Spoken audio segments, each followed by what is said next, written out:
Hello everyone, my name है आदित्य गुप्ता और ये मेरे फादर हैं। हम लोग सिद्धार्थनगर यूपी से आए हुए हैं। स्टार्टिंग में एक्चुअली इनको जब ये सोने जाते थे तो इन्हें सोने में काफ़ी दिक्कत होती थी।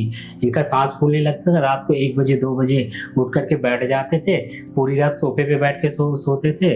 फिर उसके बाद हम लोगों ने वहाँ लोकल डॉक्टर्स को दिखाया और लोकल डॉक्टर्स काफ़ी कुछ बता नहीं पाए, मतलब प्रॉब्लम क्या है, तो रूट ऑफ कॉज क्या ये नहीं बता पाए वो लोग। कोई ईएनटी के पास भेज रहा, कोई कुछ और डॉक्टर के पास भेज रहा। बट लास्ट में मैंने गूगल पे सर्च किया तो मुझे मेदांता के बारे में पता चला और मेदांता से मैंने जो विवेक सर के बारे में पता किया, विवेक सर को दिखाया तो उन्होंने बोला कि आपको जो प्रॉब्लम है वो बॉडी की मैकेनिकल प्रॉब्लम है। आपका डायफ्राम जो है वो ऊपर चढ़ा है, जिसकी वजह से जो है आप सांस लेने में आपको दिक्कत हो रही है। तो उन्होंने जो है फादर के लिए डॉक्टर बिलाल सर को रिफ़र किया। सर हमारा जो है फिर बिलाल सर से मिले हम, तो उन्होंने बताया कि जो है इसकी केवल एक उपाय है ऑपरेशन। आप इस उम्र में ऑपरेशन करा लेंगे तो आपके लिए बेटर रहेगा, आगे चल के ऑपरेशन कराने में प्रॉब्लम क्रिएट होगा। रमेश चंद्र जी हमारे पास डॉक्टर विवेक सिंह जो हमारे पल्मोनोलॉजिस्ट हैं उनके पास से रेफर होकर आए थे। इनको एक बीमारी थी जिसे हम डायफ्रैग्मेटिक इवेंट्रेशन कहते हैं।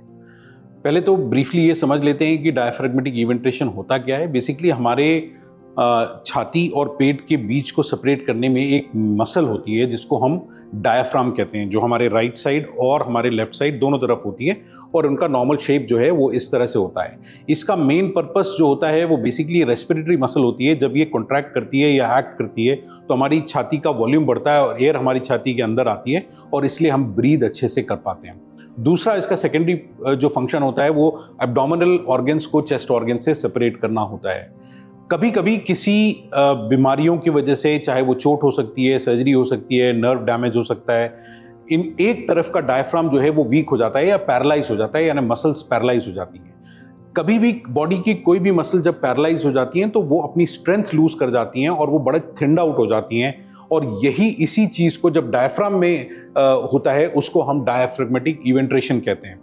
तो वीकनेस से बेसिकली होता क्या है कि नॉर्मल जो स्ट्रक्चर होता है, थिकनेस होती है डायफ्राम की, वो कम हो जाती है और डायफ्राम बहुत पतला हो जाता है, जिसकी वजह से एब्डोमिनल ऑर्गन्स जो हैं वो ऊपर की तरफ डायफ्राम को पुश करते हैं। और जब एब्डोमिनल ऑर्गन्स ऊपर डायफ्राम को पुश करते हैं तो वो लंग्स पे दबाव डालते हैं। पर्टिकुलरली जब मरीज लेटता है तो नीचे से एब्डोमिनल ऑर्गन ऊपर की तरफ जाते हैं और वो लंग्स पे दबाव करते हैं और उसकी वजह से मरीज को सांस लेने में सिग्निफिकेंट दिक्कत आती है। तो क्या क्या सिम्टम्स हो जाते हैं सांस लेने में दिक्कत? लेटने के समय या नॉर्मल सीढ़ियाँ चढ़ने या कोई भी एग्जर्शन करने के समय जो है वो सांस में दिक्कत आना, ये एक महत्वपूर्ण सिम्टम होता है और सबसे कॉमन सिम्टम यही होता है जिसके बेसिस पे लोग एक्सरे कराते हैं और एक्सरे पे ये दिखता है कि डायफ्राम का जो लेवल है वो ऊपर चला गया है, जिसको हम डायफ्रैग्मेटिक इवेंट्रेशन कहते हैं। तो इसी बीमारी को लेकर के मिस्टर रमेश चंद्र हमारे पास आए।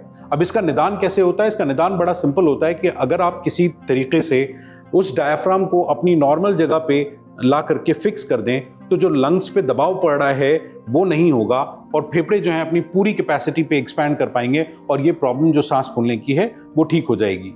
तो उसमें हमने करते क्या है कि डायफ्राम जो होता है उसको हम लोग प्लाइकेट कर देते हैं। प्लाइकेट का मतलब होता है उसको इस तरह से सिलते हैं जिससे वो टॉट हो जाता है, यानी टाइट हो जाता है और जो ऊंचा था वो फ्लैटेंड आउट हो जाता है, जिसकी वजह से स्पेस बढ़ जाती है और लंग एक्सपैंड कर जाते हैं। तो यही सर्जरी जिसको हम लोग डायफ्रैग्मेटिक प्लाइकेशन कहते हैं मिस्टर रमेश चंद्र जी की हुई और by grace of God it went off very well. He recovered completely. Immediately after surgery जो है उनको जो अपने सिम्टम्स में प्रॉब्लम थी, जैसे लेटने में उनको सांस फूल जाती थी, वो प्रॉब्लम बिल्कुल ख़त्म हो गई और अभी 6 मंथ्स के फॉलोअप पे he is doing absolutely fine and he is doing very great. So diaphragmatic eventration की सही वक्त पे अगर सर्जरी हो जाए तो उससे जो है मरीज़ अपनी नॉर्मल ज़िंदगी को गुजार सकता है और उनके क्वालिटी ऑफ लाइफ में बड़ा इंप्रूवमेंट आ जाता है। सारी फॉर्मेलिटी पूरी होने के बाद हम वार्ड में शिफ्ट हो गए। 13 तारीख को मेरा ऑपरेशन हुआ। ऑपरेशन बहुत अच्छा रहा, बड़ा सबका सहयोग रहा और हम फिर जो है लगभग 8 से 10 दिन वार्ड में थे।